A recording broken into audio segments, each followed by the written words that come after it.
بات کرنی تھی وہ تھی رمضان المبارک کے بارے میں۔ دیکھیں دنیا کا دستور ہے، قانون ہے کہ کوئی چیز سیکھے بغیر آدمی نہیں کر سکتا۔ تجربہ، صرف تعلیم سے بھی کچھ نہیں ملتا جب تک انسان تجربہ نہ کرے۔ ایک ڈاکٹر کتنے عرصے میں اپنے کورس کو مکمل کرتا ہے، لیکن جب تک وہ کام نہیں کرتا ہاتھوں سے تب تک اسے پریکٹیکل جب تک وہ نہیں کرتا تب تک اس کے اندر مہارت نہیں آتی۔ صرف پڑھنے سے مہارت نہیں آتی بلکہ پریکٹیکل کرنا پڑتا ہے۔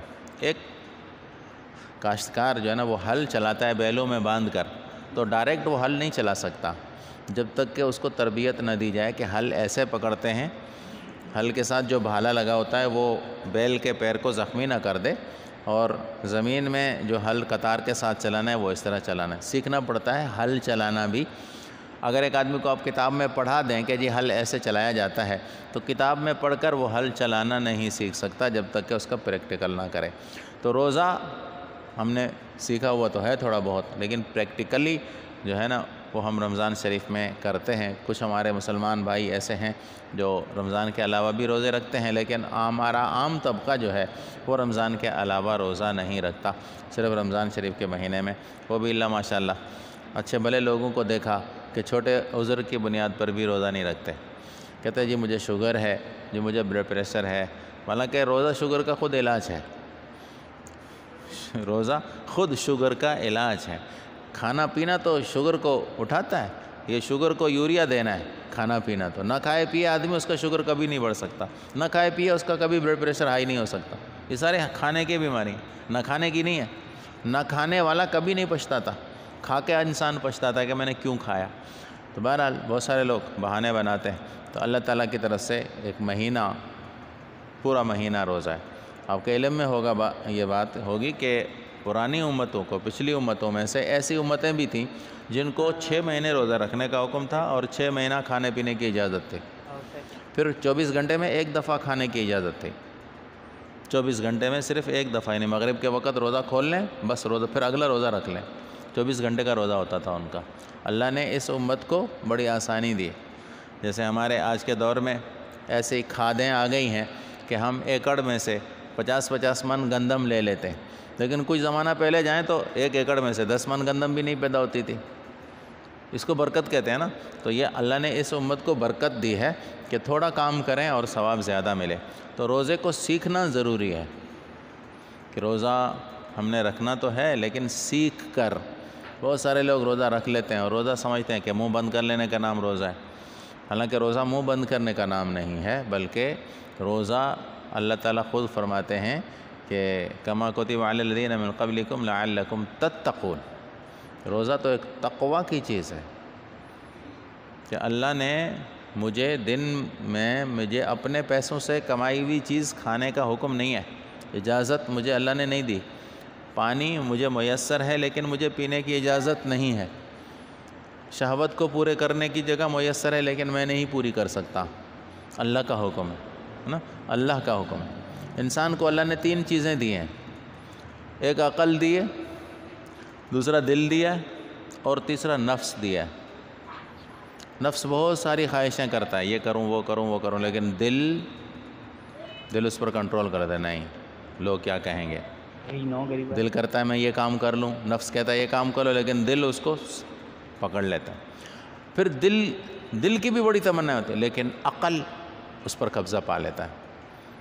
عقل بے وقوف نہیں، عقل دیکھیں جانور جو ہے نا اس کے پاس عقل نہیں ہے، اس کو یہ پتہ نہیں ہوتا کہ یہ میرے مالک کی کاشت ہے میں وہ کھا رہا ہوں یا کسی دوسرے کی کاشت میں گھس گیا ہوں۔ جانور کسی بھی کاشت میں گھس جاتا ہے، اس کا نفس جو ہے نا وہ کہتا ہے یہ کھاؤ، ہریالی دیکھتا ہے جا کر کھانے لگ جاتا ہے، اس کو یہ پتہ نہیں ہوتا کہ میں کس کا کھا رہا ہوں۔ اچھا میں اور آپ ایک جگہ پہ کھانا سجا ہوا دیکھیں کہ کھانا لگا ہوا ہے تو دل میں نفس میں تو خیال آئے گا کہ بھوک لگی ہوئی ہے، خواہش تو ہوگی، لیکن دل کیا کہے گا؟ نہیں بھائی پتہ نہیں کس کے لیے رکھا ہوا ہے، نہیں کھاؤ۔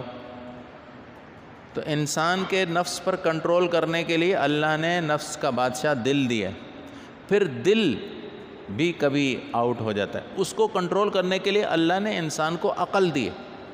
اچھا، پھر عقل بھی کبھی کبھار آگے پیچھے ہوتی ہے. عقل کو کنٹرول کرنے کے لیے اللہ نے وحی بھیجی ہے. اللہ کی طرف سے جو وحی آتی ہے وہ عقل سے اوپر ہے. عقل مانے یا نہ مانے لیکن اللہ کی وحی کو ماننا پڑتا ہے. تو روزہ اس بات کی دلیل ہے کہ میری عقل، میرا دل اور میرا نفس جو چاہے یہ پورا نہیں ہوگا، بلکہ جو اللہ چاہے، جو اللہ کا حکم ہوگا میں وہی پورا کروں گا. تو روزہ تقویٰ کا نام ہے.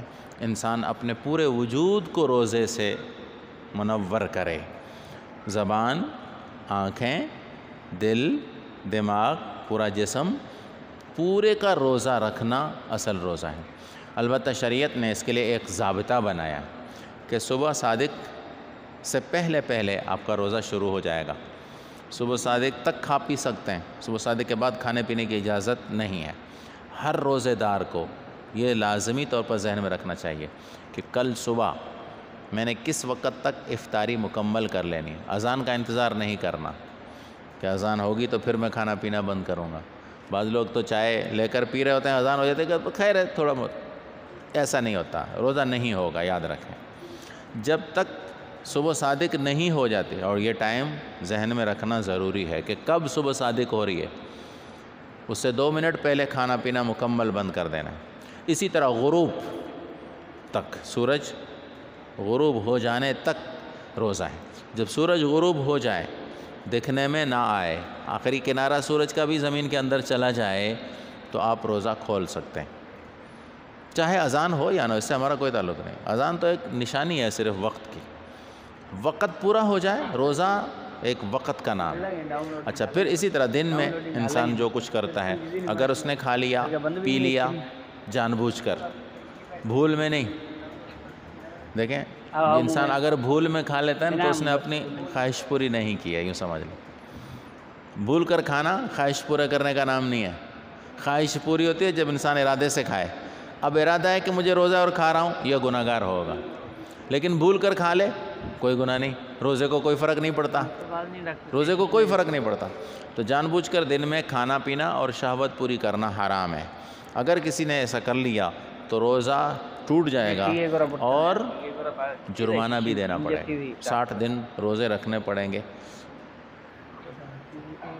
کم سے کم روزے کے فرائض اتنے انسان کے ذہن میں ہونے چاہیے. البتہ دیگر مسائل انشاءاللہ ہم جب اگلے بدھ کو میں آؤں گا اور تقریباً روزہ ہی ہوگا انشاءاللہ، تو پھر اس میں آپ کو مسائل بھی انشاءاللہ سمجھاؤں گا. کس ساتھی کو کوئی مسئلہ پیش آ جائے تو بے شک وہ سوال کر کے بھی پوچھ سکتا ہے. اور رمضان شریف کے مہینے میں ہماری جو ترتیب ہوگی وہ عصر کی نماز میں ہوگی. عصر کی نماز کے بعد وہی 10-15 منٹ کا، اب تو لمبا ہو جاتا ہے، عشاء کے بعد کافی ٹائم ہے نا، تو عصر کے بعد وقت مختصر ہوگا ہمارے پاس. تو تھوڑی سی دیر کے لیے ہو سکتا ہے کہ درس قرآن نہ بھی ہو، تو روزے کے مسائل، زکوٰۃ کے مسائل، صدقہ فطر کے مسائل، اعتکاف کے مسائل، تراویح کے مسائل انشاءاللہ بیان کرنے کی کوشش کروں گا کہ آپ حضرات کے علم میں بات لا سکوں. اللہ تعالی ہم سب کو رمضان المبارک کے حقوق ادا کرنے کی توفیق عطا فرما دے، اور ہمارے روزوں، تراویح، تہجد، عبادات کو اللہ تعالیٰ اپنی بارگاہ میں قبول فرمائے. ابھی سے اللہ سے مانگنا شروع کر دیں کہ اللہ تیرے آنے والے مہمان کی ہمیں قدر دانی کرنے والا بنا دے. ہمیں اللہ ہمارے روزوں کو اور ہماری عبادات کو قبول فرمائے.